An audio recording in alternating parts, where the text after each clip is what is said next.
cara melakar raja titik pulang modal pada hari ini ya.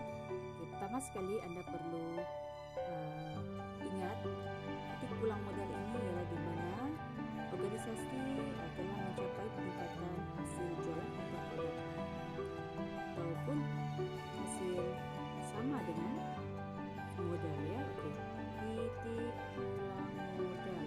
Bagaimana melakar titik pulang modal? Pertama sekali ialah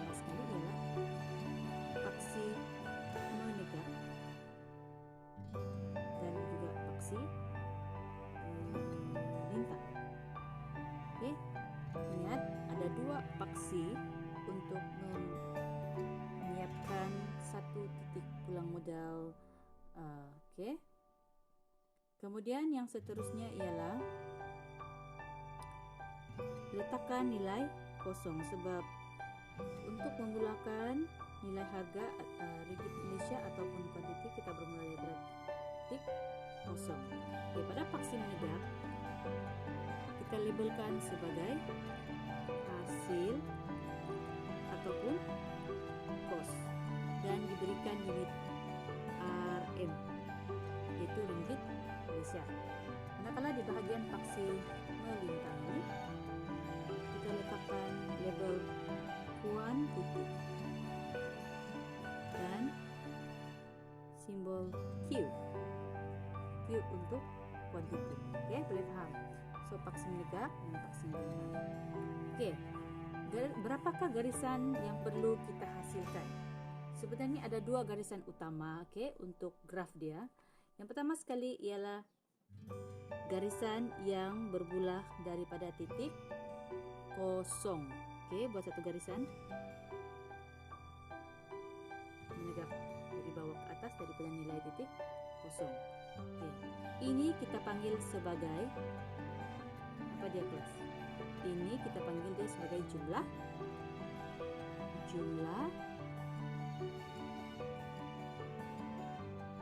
hasil. Boleh paham kan? Ini kita katakan dia sebagai jumlah hasil. Jumlah hasil.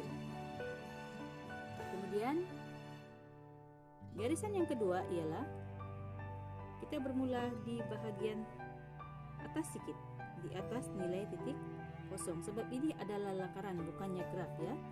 Jadi kita tidak terikat dengan nilai sebenarnya, lakaran sahaja, tidak menggunakan kertas graf. Kemudian letakkan di garisan atas daripada nilai kosong. Kemudian buat satu garisan menyilang dengan garisan jumlah hasil ya. So garisan yang kedua ini adalah jumlah kos. Jumlah kos. Jika Anda lihat di sini, setelah Anda melakar jumlah hasil dan juga jumlah kos, terdapat titik pertemuan di antara jumlah hasil dengan jumlah kos di sini ya, yang saya tangkap X ini.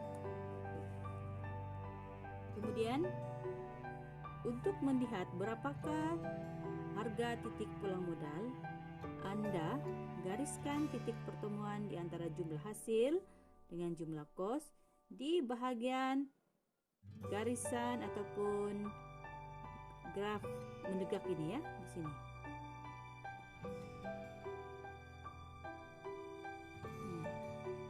So ini menunjukkan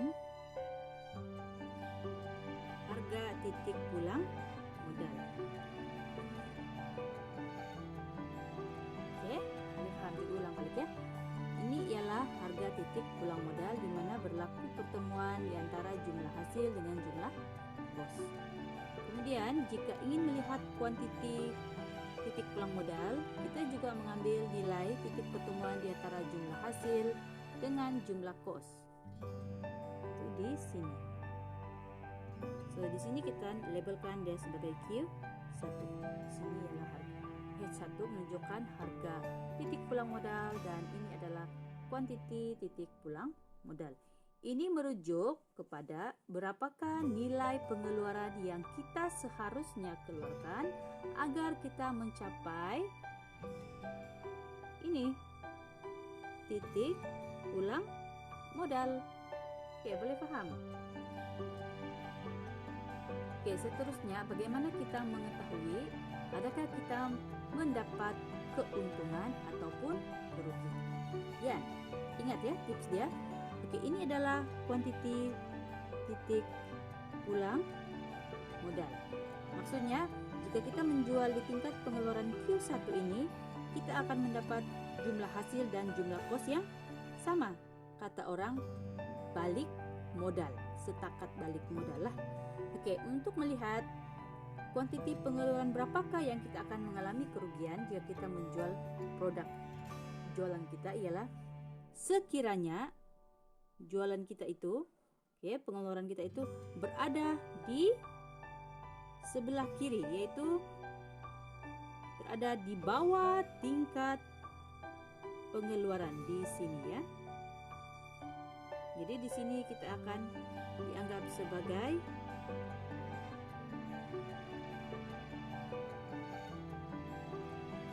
rugi. Rugi. Kenapa rugi? Coba lihat di sini ya. Garisan jumlah kos lebih tinggi berbanding jumlah hasil. Nampak sini. So kita luruskan kawasan ini. Jika kamu menjual tingkat pengeluaran di bawah kuantiti pengeluaran, kita akan mendapat kerugian. So syarikat tidak boleh menjanab keuntungan. So penting dalam kita membuat penetapan objektif, pastikan tingkat pengeluaran itu berada di kawasan titik pulang modal dan di selepas kawasan titik pulang modal. Jadi jika mahu mendapat untung, kita tambahkan pengeluaran di sebelah kanan, yaitu selepas kuantiti titik pulang modal. Oke, kenapa? Jika Anda lihat di sini, graf jumlah hasil berada di atas berbanding jumlah kos. Bermaksud jumlah hasil melebihi jumlah kos. Jadi di sini adalah kawasan kita mendapat untung. Oke. So ini adalah kawasan kita mendapat untung karena jumlah hasil melebihi jumlah kos. Jadi ini adalah titik pulang modal yang Anda perlu faham. Oke, coba ulang sekali lagi. Apakah yang perlu ada dalam lakaran Anda? Pertama sekali perlu ada graf, negak, dan palang lintang. Oke. Pastikan mempunyai label di kedua-dua graf, menegak dan juga melintang. Oke, berapakah garis yang perlu Anda ingat untuk melakar titik pulang modal? Ada 1, 2, 3, dan 4. Yaitu yang pertama sekali ialah jumlah hasil yang bermula dengan nilai kosong dan juga jumlah kos yang bermula di atas titik nilai kosong. Oke, ini adalah lakaran, jadi tidak memerlukan garisan ataupun graf. Oke.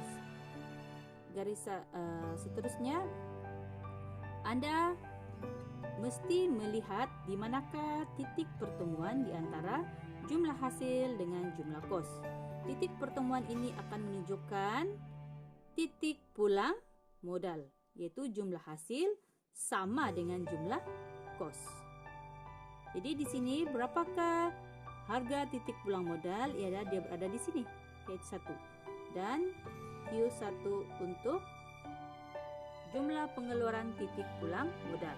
Jadi yang mudahnya, jika Anda mahu mendapatkan keuntungan, pastikan jumlah pengeluaran itu melebihi titik pulang modal. Barulah Anda mendapat untung. Dan jika Anda menjual di bawah titik pulang modal, Anda akan mendapat kerugian. Oke? Jadi harap Anda paham. Sekian dan terima kasih.